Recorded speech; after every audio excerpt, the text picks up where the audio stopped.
ये लड़का अभी अपनी टेस्टमनी देगा, अपने जीवन की कुछ बातें बताएगा। हमारे पास समय कम होगा, फिर भी 10 मिनट में हो जाएगा। 10 मिनट में ठीक है। तो 10 मिनट में ये अपनी बात बताएगा, ये कैसे प्रभु में आया, और जब नहीं आया था तो इसको जीता कैसे हमने। सोचो, इसको टीच किसने किया? मैंने बैठकर डायरेक्ट। सोचो, अरे इसके पास ज्ञान था संसार का बड़ा, ये बड़े क्वेश्चन पुट करता था, ये बात वो बात, मैंने आत्मा में इसको आंसर दिए, तभी इसका जीवन बचा है। आज इसे समझ आ गई परमेश्वर कौन है। तो ठीक है, अब मौका है 10-12 मिनट आप बताओ सबको अपने जीवन के बारे में, अपने परिवार के बारे में। पापा जय मसीह की। जय मसीह की। मेरा नाम सुखदेव सिंह है। मैं अमृतसर के गांव फताहपुर का रहने वाला हूं। 27/12/2017 को मैंने बपतिस्मा लिया था। उससे पहले हमारा परिवार और हम काफ़ी दुखी थे, परेशान थे, पीड़ा में थे। और मेरी फैमिली मुझसे 1 साल पहले से प्रभु को जान चुकी थी और उन्होंने सच में विश्वास किया, सच्चाई में। लेकिन मैं वो लगभग 1 साल मैं विश्वास नहीं करता था, क्योंकि मैं यीशु से बहुत नफरत करता था। और मैं ये हमेशा इसी बात में फंसा रहता था कि हाँ, मैं ये जानता हूँ कोई ईश्वर है, ऊपर है कोई एक ईश्वर, लेकिन मैं यीशु से मुझे बहुत नफरत थी। मैं यीशु का नाम नहीं सुनना चाहता था। मैं बोलता था ठीक है, एक परमात्मा है, उसके बारे में बताओ, लेकिन यीशु का नाम बीच में नहीं आना चाहिए, बाकी आप कुछ भी बताओ। और हम उन्हीं दिनी बहुत परेशान थे, तकलीफ में थे। और मेरी आंखों के सामने देखते देखते जब मेरे परिवार ने विश्वास किया, तो परमेश्वर ने हमें उस प्रॉब्लम से बाहर निकाला, जो कि मेरी सोच से उस प्रॉब्लम से बाहर निकलना नामुमकिन था। मैं अपने घर वालों को बोलता था कि हम अपना घर भी छोड़कर यहाँ से चले जाएंगे, हमारे साथ बहुत बुरा हुआ है, हम यहाँ नहीं रहेंगे। परमेश्वर ने हमें उस प्रॉब्लम से बाहर निकाला। उसके बाद मैं भी कभी कभी बीच में संगति में आता था, और परमेश्वर ने मेरी बुद्धि को खोला किस वजह से मैं इस सेवकाई की एक बहुत ही पावरफुल बात सभी को बताना चाहता हूं, जो सच में रियल है। और उसका कारण, मेरी बुद्धि खोलने का कारण यह था कि यहाँ की टीचिंग, यहाँ की शिक्षा, क्योंकि मैं भी बहुत सारा संसार में बहुत कुछ जानकारी जानता था और मैं बहुत सारे सवाल करता था पापा जी से भी। लेकिन जब मुझे रियल में जो खालस जो ज्ञान था परमेश्वर का जब मुझे बताया गया, तो मुझे समझ में आ गया सच्चा ईश्वर यही है। और मैंने विश्वास किया, और 2017 में मैंने बपतिस्मा लिया। और जब मैं प्रभु में आया, मुझे 7 साल हो गए थे जॉब करते हुए। मैं गवर्नमेंट जॉब करता हूं। और हमारा जो घर था वो हम जब पाकिस्तान और इंडिया, जब पाकिस्तान से लोग आकर इधर रहने लगे पंजाब में, तब से हम उस घर में रहते थे। मेरे घर में एक बाइक जाती थी बहुत मुश्किल से, गली काफी तंग थी, और गली से एक बाइक सिर्फ जाती थी। और एक छोटी गली थी, बहुत छोटी, एक बाइक ही निकल सकती थी, इतनी छोटी गली थी। अच्छा, आगे। और जब मेरी फैमिली ने भी विश्वास किया और मैंने भी विश्वास किया, हाँ यहाँ अच्छी बातें बताई जाती, मैं मीटिंग में आता था। लेकिन उसके बाद फिर एक बात ने मेरे मन को रोक दिया, और वो बात थी बीज बोने की बात। जब मैं पूरी मीटिंग बड़े अच्छे से सुनता था, सभी बातें जितना मैं जानता था बाइबल खोल के, और उन बातों में बनता था कि हाँ बहुत अच्छी बातें बताई जाती हैं, ईश्वर कोई तस्वीर नहीं है, मूर्ति नहीं है। और मुझे बहुत मन की शांति मिली, और हम उस प्रॉब्लम से भी बाहर आ गए। लेकिन जब बीज के नियम की बारी आई, तो मैं ये सोचता था कि अगर मैं ऐसे बताया जाता था कि आप परमेश्वर की रूहों को बचाने के लिए अपना बीज बोओगे, तो आपका बिजनेस बढ़ेगा, ब्लेस होगा। तो मैं ये सोचता था कि अगर मैं कुछ देर के लिए ये मान भी लूं कि हाँ मेरा बिजनेस जहाँ ब्लेस हो जाएगा, है ना, तो मैं ये सोचता था कि जो मैं जॉब करता हूँ उसकी जो अमाउंट है वो फिक्स है, और वो फिक्स अमाउंट है। मैं ये सोचता था कि आप मुझे समझाओ तो सही, उसमें वो बढ़ेगी कैसे।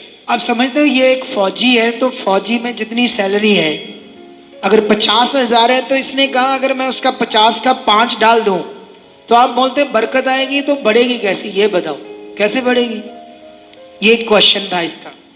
अच्छा, तो मैं इस बात में रुका रहा। मेरे मदर भी चाहते थे कि हम भी बोएं परमेश्वर के लिए, लेकिन वो मुझे बोलते नहीं थे, और उन्होंने इस बात को परमेश्वर के आगे रखा। लेकिन जैसे जैसे मैं सुनता गया और मैंने विद बाइबल के प्रूफ के साथ और लोगों के जीवनों से मैंने जब देखा कि बीज बोने की ताकत को, जब लोगों के जीवनों को ब्लेस होते देखा, तो फिर मैंने बिना अपने परिवार के बोले हुए परमेश्वर के वचन को देखकर कि ये खुदा का नियम है, मैं भी पूरा करूंगा। और मैं ये बात बताना चाहता हूं कि मैं ये बीज किसी भी स्वार्थ के लिए बोना नहीं शुरू किया था कि मुझे परमेश्वर से ये चीज चाहिए। मैं सिर्फ इसीलिए बोना शुरू किया था कि ये परमेश्वर का नियम है, मैं करूंगा, क्योंकि मेरे जीवन में बहुत सारी ऐसी बुरी बातें थी, ऐसी गलत बातें थी जिसको मैंने धीरे धीरे छोड़ दिया जब मुझे पता चला कि ये परमेश्वर का नियम ऐसे हमें करने से मना करता है। और मैंने बीज का नियम भी इसीलिए पूरा करना शुरू किया क्योंकि ये परमेश्वर का नियम है, मैं पूरा करूंगा। मेरी परमेश्वर का नियम पूरा करने के लिए कोई भी परमेश्वर से इच्छा नहीं थी कि मुझे ये चीज चाहिए। और मैंने लगभग 1 साल भी बीज नहीं बोया था, और तब मुझे परमेश्वर ने एक 215 गज के प्लॉट के साथ ब्लेस किया। और उसके बाद फाइनली उसके ऊपर मकान भी बन चुका है। और मैं एक बात पूरी कलीसिया को बताना चाहूंगा कि मैंने इस घर के लिए आज तक प्रेयर नहीं करवाई, कभी भी नहीं कि मुझे ये घर चाहिए। मैं सिर्फ जो यहाँ से सीखता था। सुनो, पाकिस्तान से दुनिया इधर कब आई? 1947 से। 1947 से वो गांव था, उसके बाद बना था और छोटी सी गली थी। जी पापा जी। तब से आप उसी घर में हो? जी पापा जी। घर बना ही नहीं कोई? नहीं। आपने कितने साल जॉब की तब? जब मैं पापा जी प्रभु में नया विश्वास किया तो 7 साल हो गए थे उस टाइम। 7 सालों में भी आपकी तनख्वाह ने आपका घर नहीं बनाया? नहीं बनाया पापा। सोच लो, 7 सालों में एक फौजी का घर नहीं बना।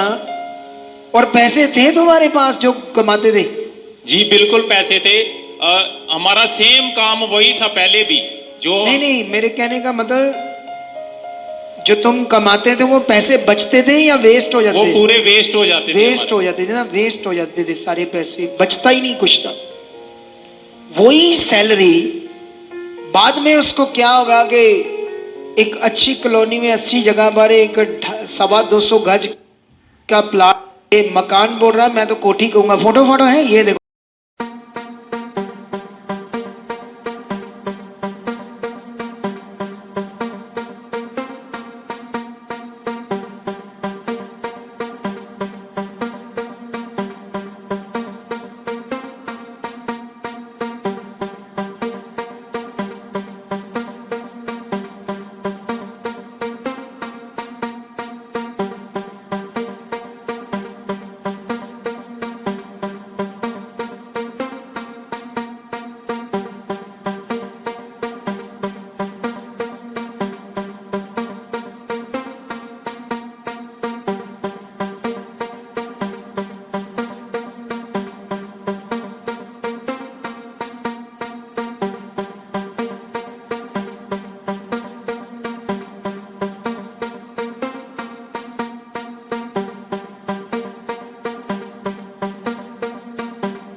इस गवाही के लिए परमेश्वर का थैंक्स करता हूं और सबको जय मसीह।